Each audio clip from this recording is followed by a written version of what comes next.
Hello and welcome to a special programme here on CGTN where we examine China's new journey and where it might lead the world.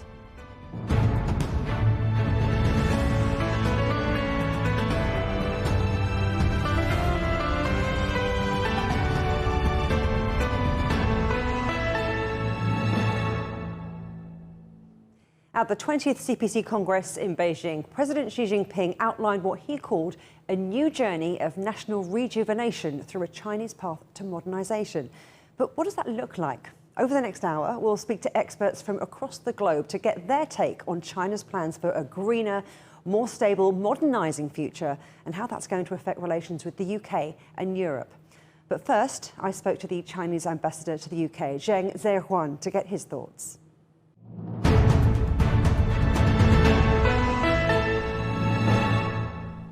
Your Excellency, thank you very much for joining us on this special programme.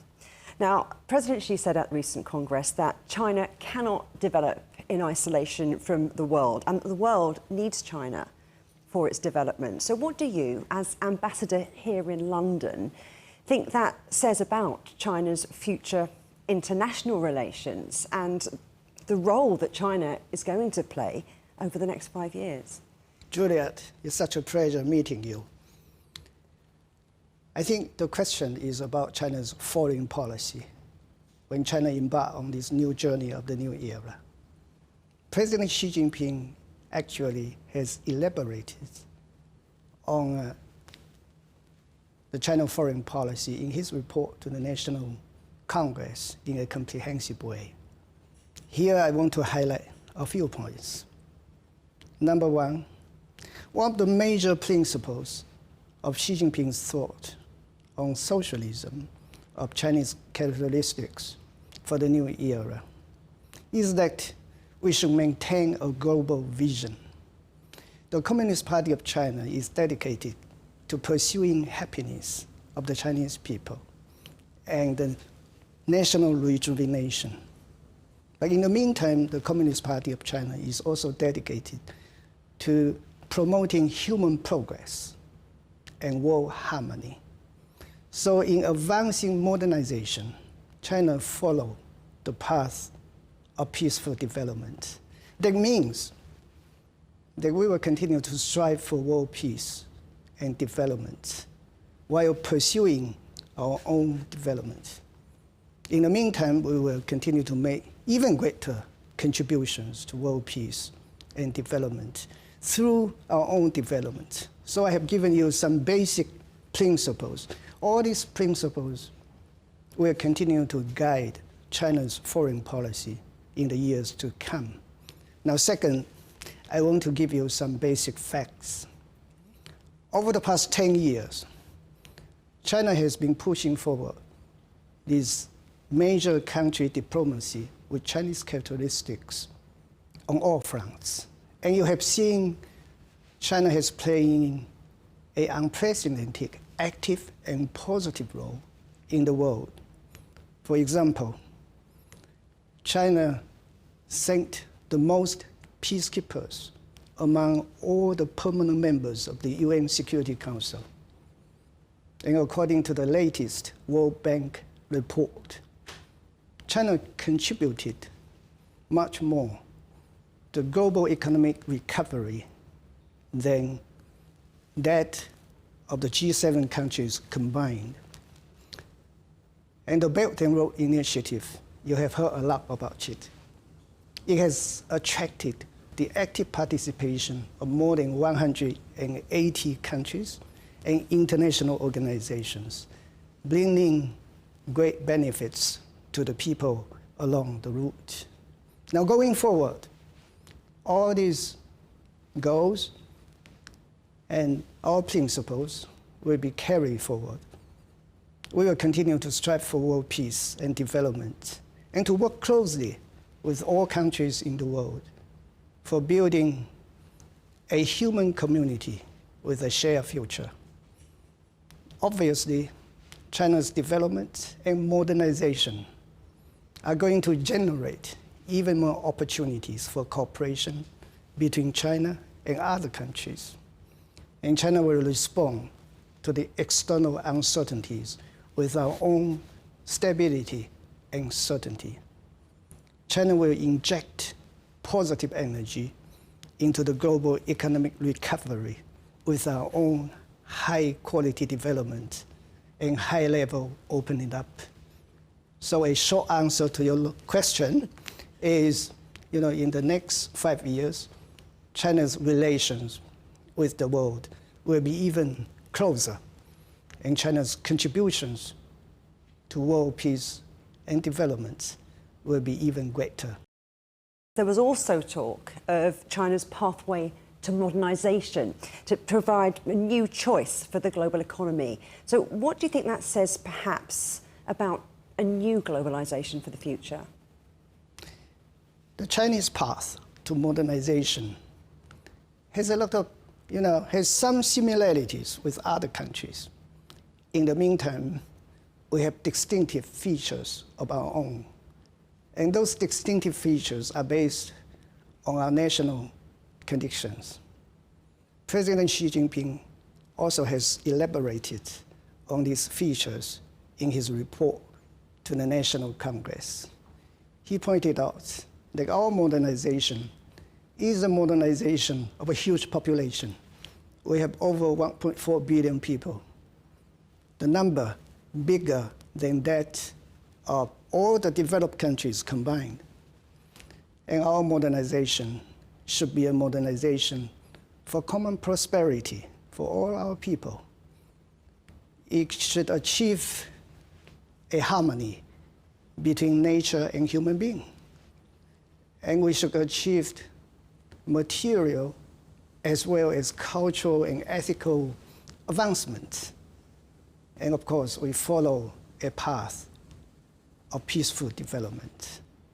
By any standard, for China to achieve modernization is a miracle for mankind. It's a huge contribution to human progress. And from our own experience and practice, we believe that every country should choose its own path to modernization, because national conditions vary from one country to another.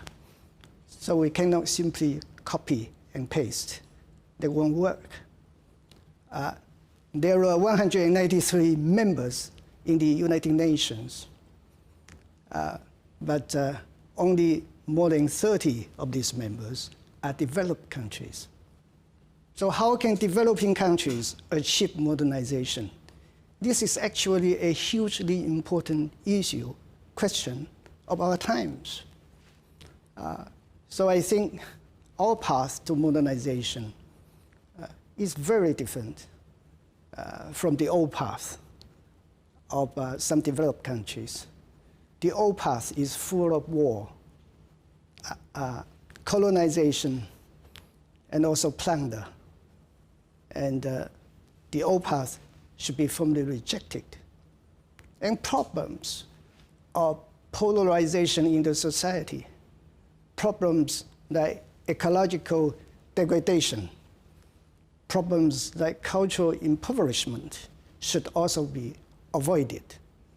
So that's why we are very proud of this new path, our own path to modernization.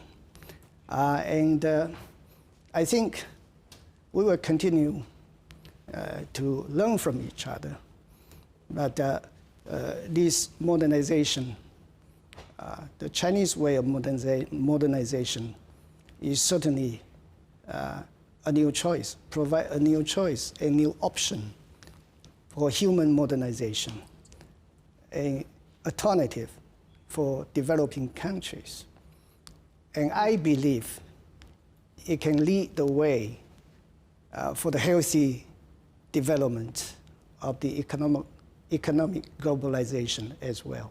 But we are living through some really difficult times globally and perhaps particularly here in Europe. I mean, what are the opportunities, would you say, for the UK and Europe with China to tackle these problems? These are obviously trying times, difficult times.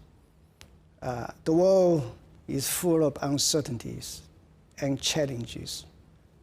But in the meantime, there are opportunities for advancement of the mankind.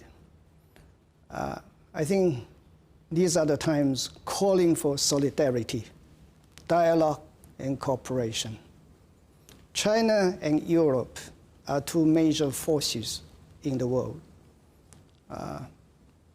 So we hope and we strongly advocate China and Europe should uphold dialogue and cooperation, oppose division and confrontation, champion mutual benefits, and reject decoupling or the disruption of the global industrial and supply chain.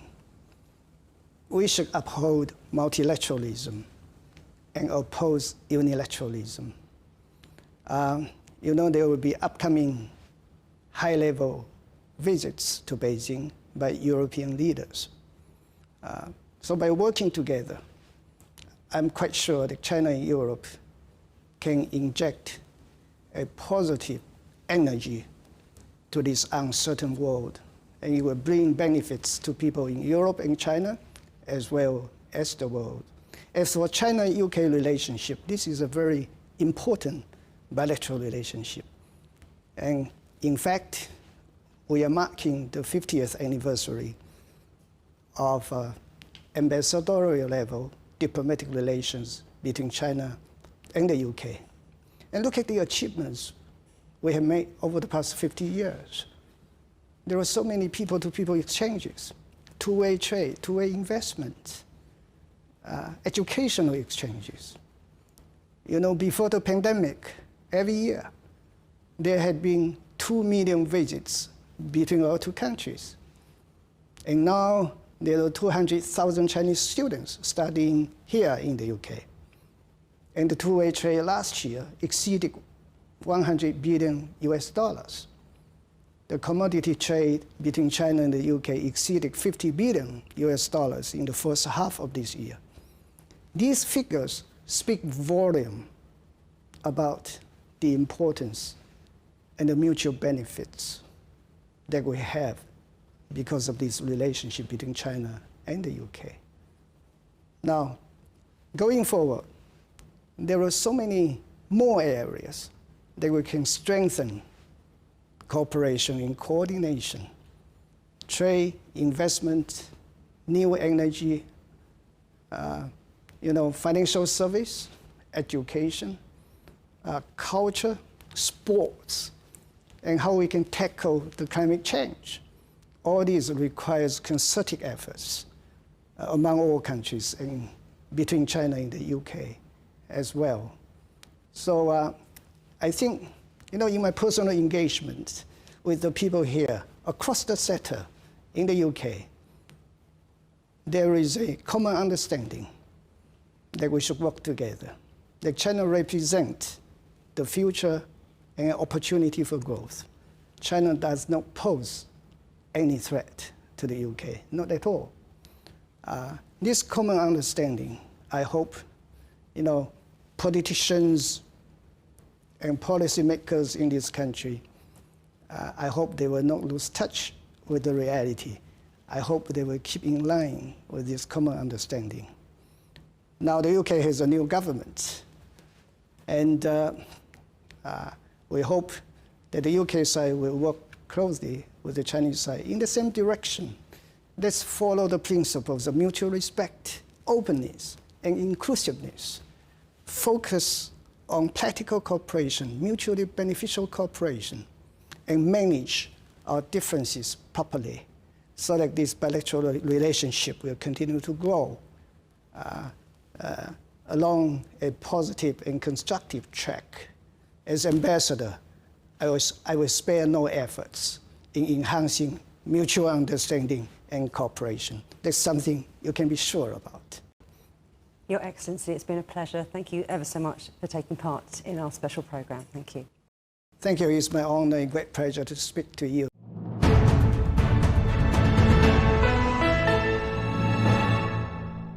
That was China's ambassador to the UK, Zheng Zeguan, talking to me earlier.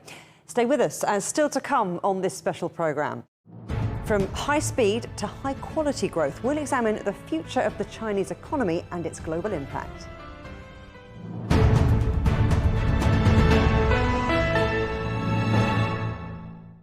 The world recognizes that China and the Communist Party of China, of course, have successfully contributed to the major United Nations Millennium Goals, that of the eradication of extreme poverty, which has led to the improvement of the quality of life of the Chinese people. We also witness that the Communist Party of China has created timely alliances between rural and urban sectors of society, therefore allowing it to develop long-term planning and implement ambitious long-term policies and goals, allowing for a Chinese style of modernization and promoting the harmonious coexistence of humans with their natural surroundings. Since 1976, I've lived in China for 20 years. Other 21 years I've visited China at least 2 or 3 times a year. We have not seen such a large country with such a large population develop and move forward so fast in such a short period. I have had the privilege to witness this all over the years, and this has, of course, left a deep impression on me.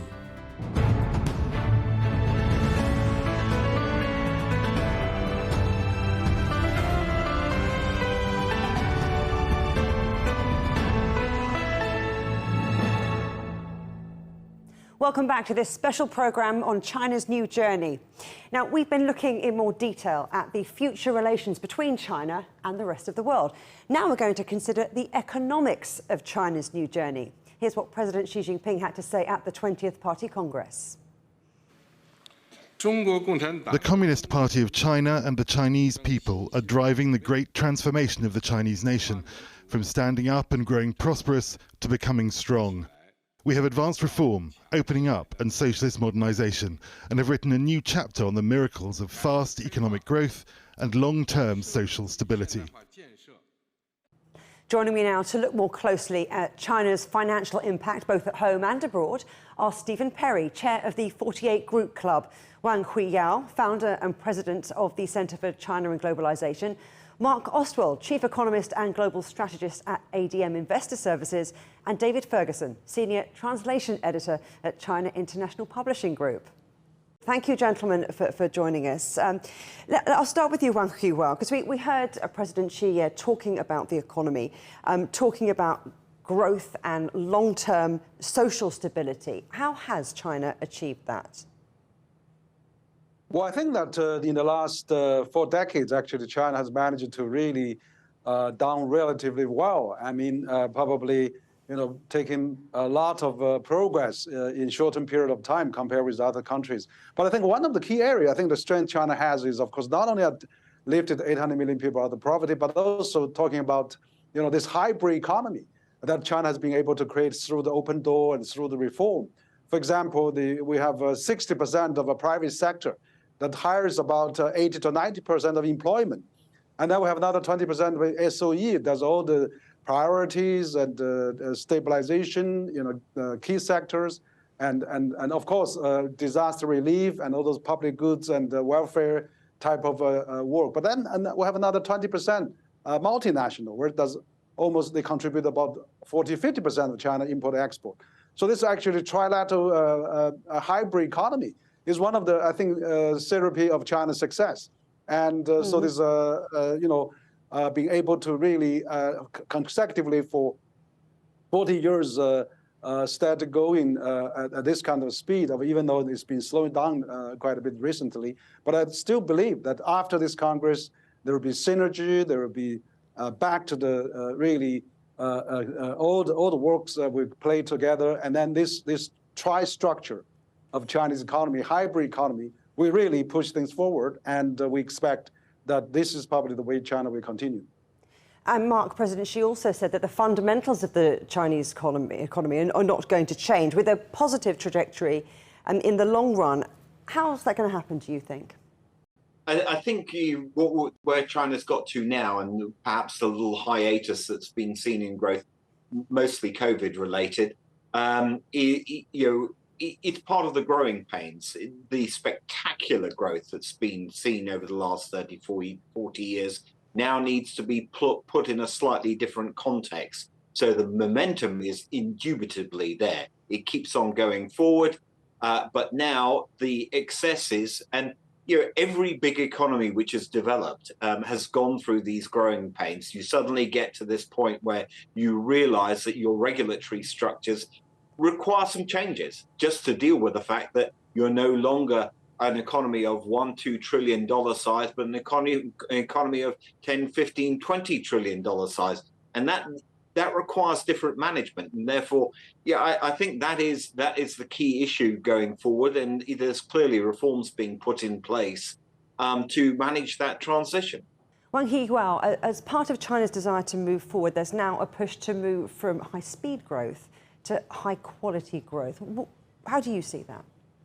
Well, I think that basically is actually, we have actually for the last 4 decades, we have lifted 800 million people out of poverty, has kept for the last decade, for example, above 6% GDP growth. But that's, as China every year adding another Australia type of GDP, in its normal speed, we need to really put high quality now. That means clear air, clear food, clear environment, sustainability.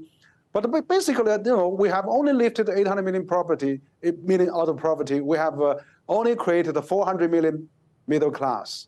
But what about the 300 million migrant workers in the city urban centers?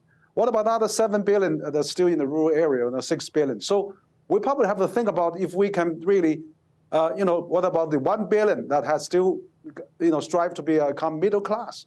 So I think that's where common prosperity comes from. That's where high quality comes from. But also we need China is the largest clean energy market now, with clean EV car, the largest producer, with largest producer of solar energy, largest producer of hydropower, largest producer of wind power. So China is really, changing the paradigm from high quality, rough development to a more precise and more fine-tuned.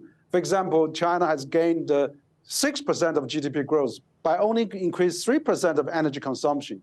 Can we cut down that to 2% or 1%? So this is really all the challenges now facing China to really increase its high quality growth, to compare that with other advanced countries to make further contribution to the world economy. And Mark, what do you think this zoning in on high quality growth is going to mean for the economy as a whole? I think it's critical because China has this great advantage that with its size, both in land mass and in population terms, there is a way of actually looking at the world, because the issues around moving to renewables, the issues around changing the structure of the workforce, not only in terms of delivering the high quality, but also in terms of the demand that's out there, not only in China and that will be, but also globally. These are new areas with a huge amount of growth dynamic in them. And everyone really needs to address these issues. And the important part in this is actually we'll start with education very critically, because education does need to change. And it's not only in China, it's around the world. At the moment, what we're finding is this huge skills shortage, and it really needs a real concentrated effort, which in China is probably more achievable than in many other countries where you have rather more disparate interests, I think is probably the best way of describing it. Now, Stephen, you mentioned that the technology was complicated, at times maybe overwhelming. So what do you think that China's drive to modernisation is going to mean for the UK and the rest of the world, their trading partners? Well, I don't want to divert the conversation into the current state of world affairs, but if we are foolish enough to think that we can boycott China and isolate China and not participate in the development that China is making, then we may find ourselves where we could have been several hundred years ago, when we use many of the innovations from China to make our industrial revolution happen. We are now, whether we like it or not, in a globalized world. Maybe the production isn't globalized, or globalized fairly, but the markets are fairly globalized. If someone wants an Apple phone anywhere in the world, they'll find it. So we should come to terms with that reality. If we want to participate, as the UK says, as global Britain, then we need to do it with a recognition that China is going to be probably the largest economy in Asia and is going to influence Asia. And Asia is probably going to be the most dynamic continent of all the continents. And if we want to participate in that, we need to participate actively with China. I think we have done, I think we will again, and I think that will create a lot of opportunities in the UK to acquire and understand these innovations that China is making, and to be a leading nation in many of the fields that we select to concentrate on. It's important, I think, for every country around the world to participate in China in order to learn all these great innovations, which are going to be, in many cases, led from China. I want to bring David in now, because you were involved in editing the English translation of Xi Jinping's work on the governance of China. What do you make of China's plan for the next 5 years? Well, I think it can be summed up in one word, which is continuity. I've actually worked on 4 volumes now of the governance of China, and one of the most interesting features of the books is that they represent continuity.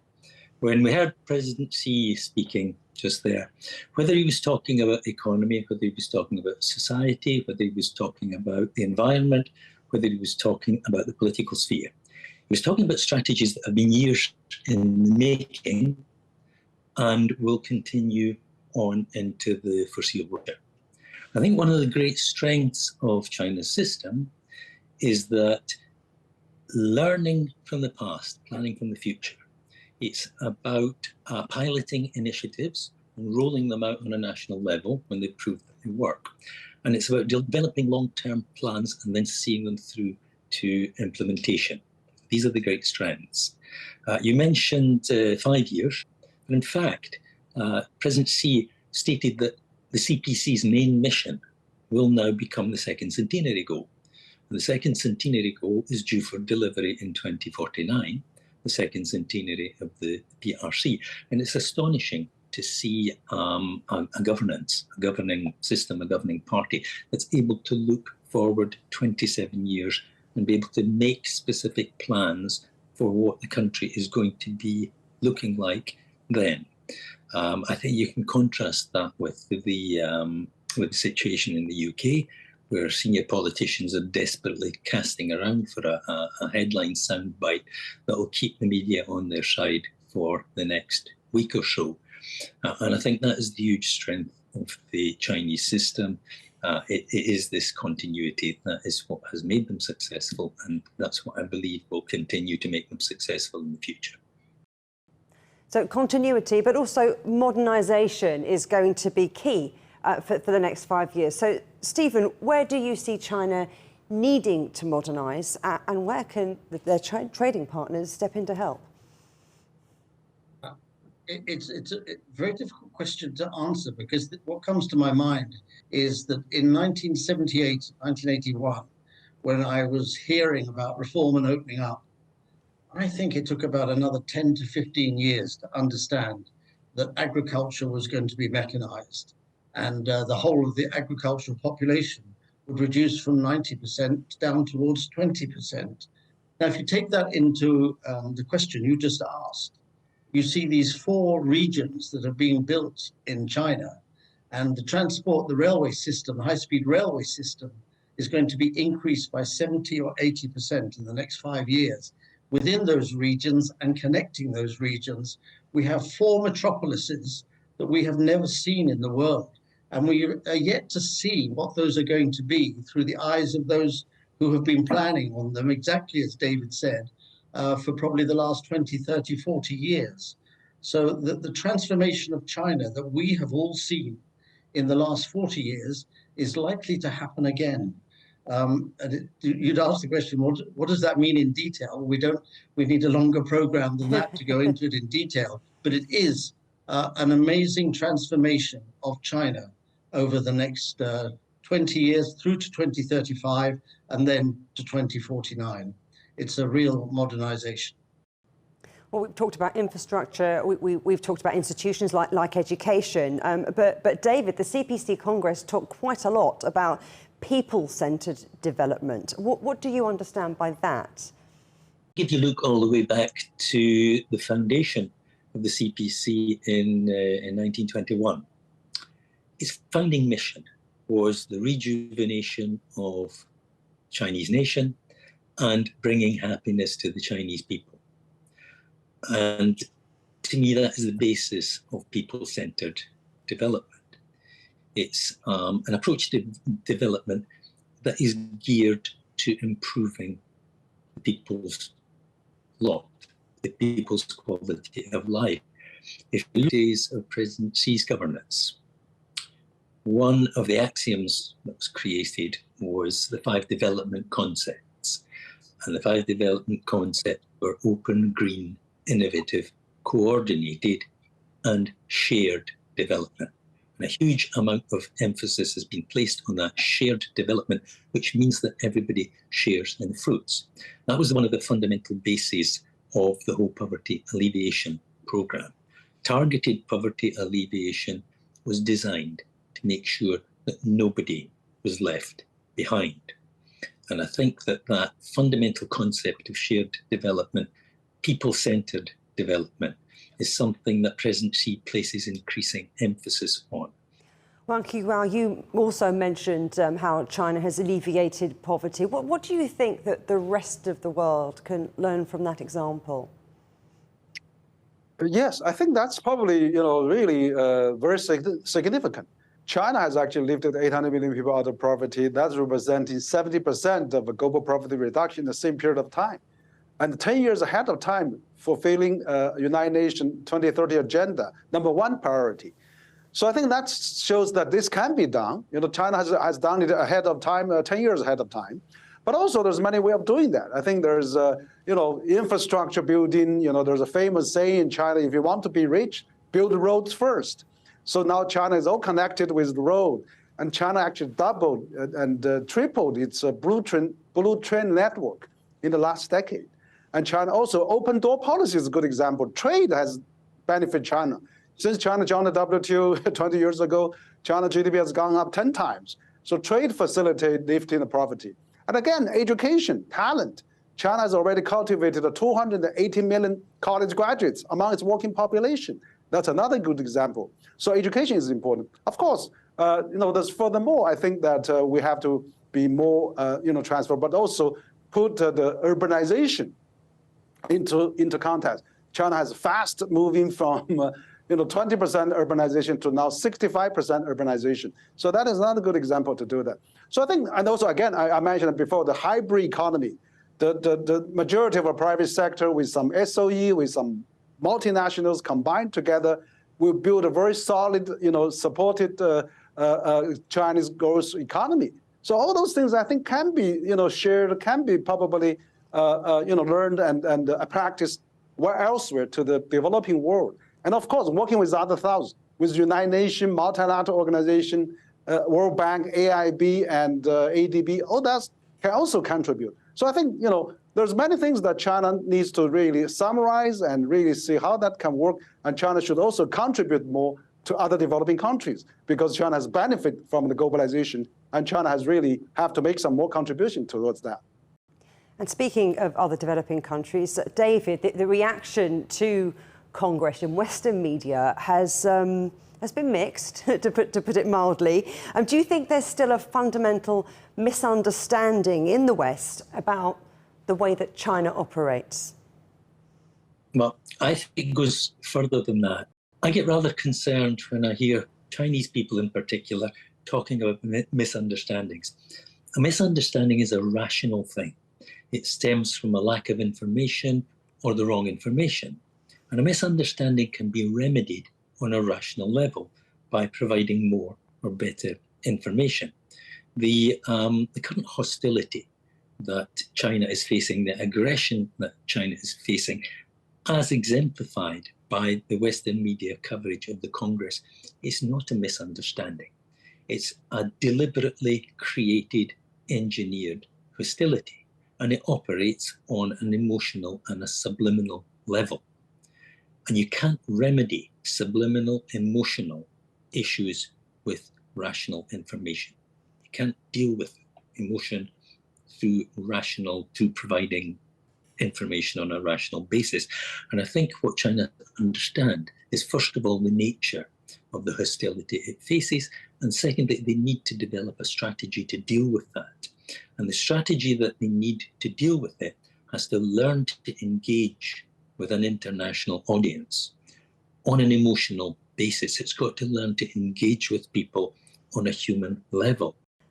David Ferguson, Wang Qiyuel, Stephen Perry and Mark Ostwald. Pleasure talking to all of you. Thank you very much. Thank you. Thank you. Still to come on this special programme. The green transformation, the vital role sustainability must play in China's new journey.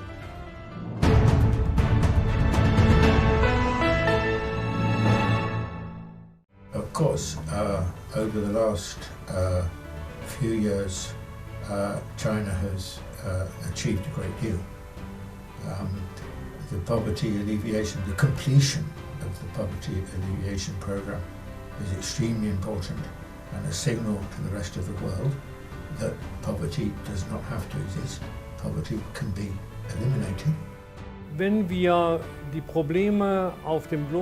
we look at the problems across the globe, we know that without constant ideas which can contribute to peace, the world just doesn't work. In my opinion, China has been a shining example of the fact that you can uphold efforts to make peace and contribute to the world as a result. Dinge, die friedensstiftend sind. China intends to develop further.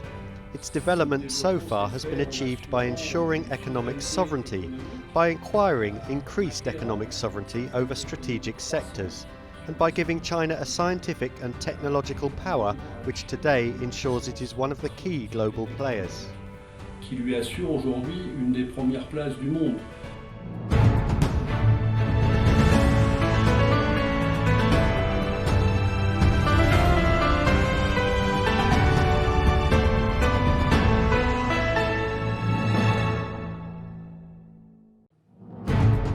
Welcome back to this special programme on China's new journey. Now let's turn our attention now to trade and sustainability. Speeding up the transition to a green and low-carbon future will be an essential part of China's future, as President Xi made clear when speaking to the 20th CPC Congress. 积极稳妥推进碳达峰、碳中和 Reaching peak carbon emissions and achieving carbon neutrality will mean a broad and profound systemic socio-economic transformation. Based on China's energy and resource endowment, we will advance initiatives to reach peak carbon emissions in a well-planned and phased way, in line with the principle of building the new before discarding the old. We will exercise better control over the amount and intensity of energy consumption, particularly of fossil fuels, and transition gradually toward controlling both the amount and intensity of carbon emissions. Joining me now to consider China's journey to a sustainable future and what it might mean for trade relations are Stephen Lynch, the Managing Director of the British Chamber of Commerce China, China expert and author Tim Clissold, Yanjing Huan, Professor at the School of International Relations and Public Affairs at Fudan University, and Dr. Christoph Nederpil, Director of the Green Finance and Development Centre at the Fanhai International School of Finance. Gentlemen, thank you ever so much for joining us for this special programme on China's new journey. Christoph, I want to start with you because China has huge green transformation to make, particularly as it's the world's biggest contributor to greenhouse gases. And there's this commitment now to becoming net zero by or carbon neutral by 2060. Is that soon enough? And how are they going to get there? I think we have to recognize that the effects of climate change are becoming extremely visible all around the world. We had the biggest heat wave in China this year. We had, and also in a lot of the partner countries like Pakistan, really heavy floods this year. So, and the drivers of this change are greenhouse gas emissions, particularly from burning fossil fuels like coal, gas, for electricity, and so on. Now, here I want to make 3 points to your question. The 30-60 targets, so the peak by 2030 and be carbon neutral by 2060, have provided an important signal for businesses and finance in China and around the world. We have to kind of avoid a too simplistic notion that it is sufficient to be carbon neutral around the middle of the century to avoid climate change. I say too simple because emissions collect in the atmosphere over time. Thus, if we wait another 5 to 10 years to reduce emissions, we will have even more CO2 concentration with ever more dramatic climate change with drastic consequences for societies, economies, and finance. So what matters is to reduce emissions as fast as possible to avoid climate change. Now, the second point that I want to make, we need to reduce financing for harmful activities that harm the climate. So that's the one side. The other side is we need to scale up green finance for green energy, such as solar, wind, green transport. So it is important that we do both. And it's a massive challenge, and it requires a full shift of our economy. And it's also a huge opportunity to developing and scaling green technologies. And third, where's China? It is what I call the panda dragon, because on the one hand, China has been very successful on the one side, scaling green technologies, becoming the world leader in green energy and green transport. Tim, as part of your many years working in China, you were one of the first people to invest in green technology there well over a decade ago. And I wonder what your take is on China's green transformation, especially considering, some key voices have said that China is moving a lot quicker than many other places around the world. I just want to set the challenge that China has in that context. This is an absolutely monstrously difficult problem to address. But nevertheless, they've made incredible progress. So, China's renewable capacity is about 1,000 gigawatts, I think, at the moment, between hydro, solar, and wind. And to put that in context, 1,000 gigawatts of renewables in China versus the whole of the UK's installed grid capacity, which is 100 gigawatts. Okay, so tremendous amount of progress has been made. They dominate the manufacture and the market for solar panels, and that was basically because the development model is different, so they don't need to look at short-term IRRs. And the same thing is happening with electrical vehicles, where sales in China are something like twice the number that there are in Europe and 5 times there are in the US. So I do think that although China has tremendous challenges, it is making a lot of progress. And the core thing to understand is that China is doing this not just for kind of altruistic and environmental reasons, it's also doing it for energy security, because it wants to wean itself off imported fossil fuels for strategic reasons. And for that reason, I think it's almost certain to continue. Let's talk about what this means for business. And Stephen, I'd like to ask you what you think that the drive for China to be more environmentally friendly means for its trading partners. I mean, what are the opportunities for British firms in this area? So first, I'd just like to say that climate change sustainability, it's not just this island where we can magically work together. It genuinely does need all forms of cooperation. That's bilateral, that's multilateral, that's governments, that's people, that's businesses actually working together. Without that, I think we're going to have a bit of a problem. This is a global challenge. This is not just a UK-China challenge. And again, climate talks, climate kind of collaboration should not be weaponized. In saying that, the push that China is making towards carbon neutrality, their 2030, their 2060 goals, leaves an enormous opportunity for British businesses. And again, in areas where the UK have enormous strengths. So if I take the energy transition, offshore wind, green financing, and I'm sure Christopher can speak a little bit more around that. But again, one of the key areas where the UK can genuinely influence and support China is around the ESGs and ESG standards. And bringing the ESG standards into business, into governance, and connecting the public and the private sector around these environmental, social, and governance standards to have a huge impact on this area. But again, I go back to it takes multiple aspects for us all to work together. And I am a little bit concerned around some of the lack of engagement when it comes to politics, from government to government, and indeed business to business and people to people. We need all of those aspects to work together for us to solve this global challenge of the climate challenge. And much has been made about the need for infrastructure to help advance that innovation. Christoph, what do you see happening inside China, and how does it all fit in with that desire to be greener? China has, of course, been doing a fantastic job in hard infrastructure development. It has been very beneficial for China's innovation system for various reasons. So China benefited from reliable electricity to power its manufacturing. I do remember being in China early 2000s, where power cuts were just a regular thing, even in the large cities. It benefited from higher mobility through its high-speed rail to bring businesses and people together. And I think we all remember who have been in China that this was extremely difficult in this vast land, and now it's just so easy to use high-speed trains.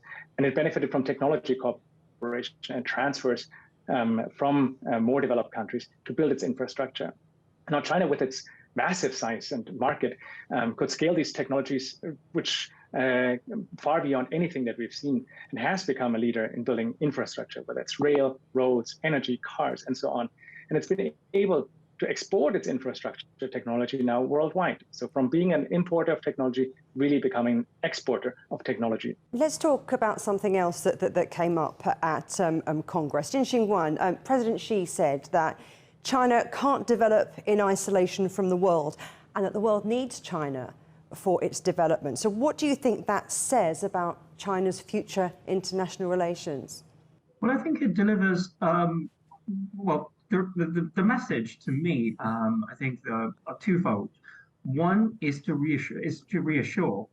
I mean, we all know that in the recent years, there are discussions across the global media arena saying that China is closing up. The message delivered in the 20th National Congress to say no, China is never going to close up. And as a matter of fact, as a historian of international relations, we can say that we can comfortably say that China has never been closed up. Even though when we sort of describe the myth of China, particularly in its early years of the People's Republic, China has been a closed-up place. But if we expand our horizon a little bit, China has always been actively engaging with the rest of the world, particularly during that time because of the sanction. China was engaging very actively with the Afro-Asian countries. So this part of connection has never been lost. So in the sense that the closed up is particularly referring to the tension between China and the free market sort of spirit, the very Euro-American centered free market spirit. China has never said no to that, will never say no to that, but this time, the second message, I guess, I believe delivered in the speech is to say that we want something better. It's not just the issue of engaging with the globe, globalization, modernization. That is absolutely fine. But the globalization focusing on a sort of a laissez-faire, unchecked and unbalanced sort of free market spirit is never going to benefit everybody. The free market spirit is admirable, but we need to move on a little bit, move on to something a little bit better. We need to sort of change, make a sort of analogy, a very proper analogy. We want to move on from the 17th century Locke style of freedom into 19th century sort of a T.H. Green style of freedom, the freedom that is much more positive, the freedom that is more engaging, the freedom, the globalization, the free exchange that includes a safety net for the less advantaged. This, I think, is the key message delivered to the rest of the world. And Stephen, what do you think that idea means in terms of opportunities for the UK and also the rest of Europe? UK businesses, foreign businesses cannot ignore the opportunities that sit here in China. The market size, the market capabilities, the market potential. There's so many areas of mutual cooperation, and going back to our earlier conversations around climate change is particularly critical. So I would say this is so fundamental right now that we have more engagement with China, not less. We need more engagement at all levels. And only through that engagement can we generally find a resolution to some of these global issues that we're facing. And if I take it from a UK perspective, we need to engage with China, but understand where our red lines are. We need to understand that we're not going to be compromising some of our national values and some of our national principles. So we need to go into this relationship with China clear-eyed and pragmatic. And again, I go back to more engagement with China is needed, not less.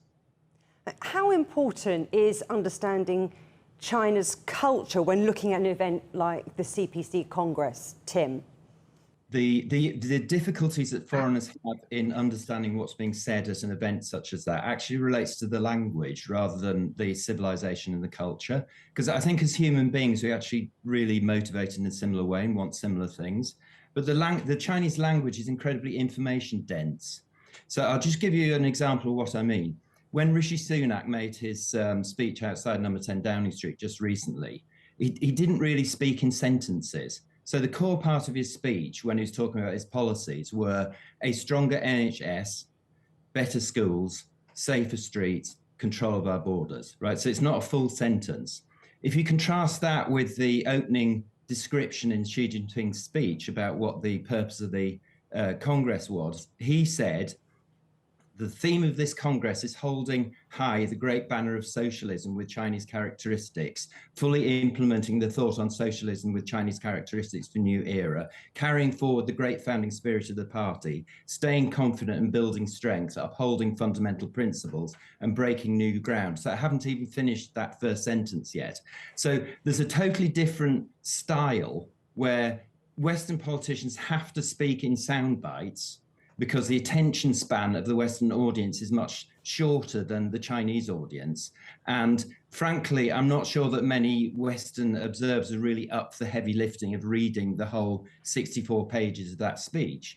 So what we actually need is somebody who can take the ideas that are delivered in that speech and convert it into a way that's much more digestible for a Western audience. So I don't think it's kind of a civilization or cultural difference. I think it's a language issue. Poverty alleviation, a more eco-friendly future, global cooperation and so on. All of that feeds into China's Global Development Initiative. How important is that for the future of global relations? I think poverty alleviation is absolutely essential in Chinese global vision, not only because it's poverty alleviation is something that China has experienced has done before, and has the whole process has benefited quite significant amount of Chinese people through not only just a centralized initiative, but also a cooperation between provinces. So the poverty alleviation experiences in China has really can be pointed up in the sort of several key messages that is essential for the future global order that China envisioned. A fairer and more inclusive global order, more cooperative global order, and more importantly, a global order that has a safety net for the left behind so that everybody can benefit. Now, Steve, we talked a little bit about this in terms of green technology, but more generally, what's the scope and potential you see for the UK to work with China in the future? So I think, firstly, the one thing to mention from the outset is that China is the UK's third largest trading partner, second largest market outside of the European Union. So despite the issues, the political issues, the COVID issues we've had, we've maintained trade around £100 billion per year. So it's an enormous opportunity. It's still an enormous opportunity. And that's everything from innovation, education, global standards, as I mentioned earlier, energy transition. I think, however, for the UK and maybe more specifically for the British Chamber around British businesses to capitalise fully on China, it really relies, it's in China's hands. And it's two factors. Number one is what just came out of the Party Congress. It seems, now we have to wait for the Liao Hui to fully understand, but it seems ideology is going to trump the economy. China set out an ambitious task of opening up and reform 40 years ago. And they were very clear on that, to open up and reform and allow British and foreign businesses to come into market. The question will be, is that still the case? Is that still the strategy moving forward? Our members tell us market access barriers, regulatory barriers have got worse. They've got a lot harder to do business here in the market. So for me, the question will be, are they still committed to opening up and reform? And then number two, and maybe this is unsurprising, but it's COVID-19. we are, on one hand, very clear what China said on the back of the Party Congress. We are following dynamic zero COVID. Now, that adds some certainty to businesses. But the other side of that is, well, when does COVID end? When does dynamic COVID end? Where is the off-ramp? The COVID is a short-term thing. The long-term plan pointed in the 20th National Congress is saying that opening up is still going on. It will never return, and it will never turn its back to the opening up promises. And it is, however, a new type of globalization, a fear of globalization that China is envisioning, is expecting. And this means, what does this mean to business, existing business? I think the existing business needs to figure out a plan that instead of focusing on shareholders, business needs to include much more concerns of the society in general, the social responsibility, not only in China, but also globally. So engaging with that rhetoric, engaging with stakeholders instead of shareholders, I guess it will have a tremendous impact on the Chinese sort of tick the nerves of some of the Chinese keywords, and then it will have a significant input in the Chinese vision of fairer global order. I do wonder, though, about small and medium-sized firms. And Tim, I want to put this one to you, because the Chinese government says it does plan to actively support the development of micro, small and medium-sized enterprises to create more start-up opportunities and promote employment. So does that also create opportunities for foreign investors? Yeah, before I answer that, can I just respond to a point that Professor Yin just made, which I think is incredibly interesting, which is about the need for shareholders in Western companies to focus less on just the shareholder interest, but the wider kind of interests of society. And that's a real problem in our system, that actually, China is more able to look at the wider picture, but, a CEO or a board of directors in our system is obliged to consider nothing but the shareholders' interest, really. So ESG considerations are brought in to basically ramp up the shareholder interest of companies. And that is a fundamental difference between the purely capitalist system and the hybrid system that China has developed. And I think that it's a very interesting point that you raised. In terms of new opportunities, small and medium-sized companies, I'm not sure that it really makes any difference whether the different types of business. I think that the fact that there are more companies out there that want to cooperate is good news, because it just increases the population. But I'm not sure it fundamentally changes the business case. And the business case, given the way that the Chinese economy is organized, is that essentially, if foreign investment is coterminous with Chinese state policy, it's much more likely to be successful than if it's in an area that's not so important. We'll leave it there, but a pleasure talking to all of you. Thank you so much. Tim Clissold, Dr. Christoph Nedderpil, Stephen Lynch and Ying Jingguan. Thank you. Thank you.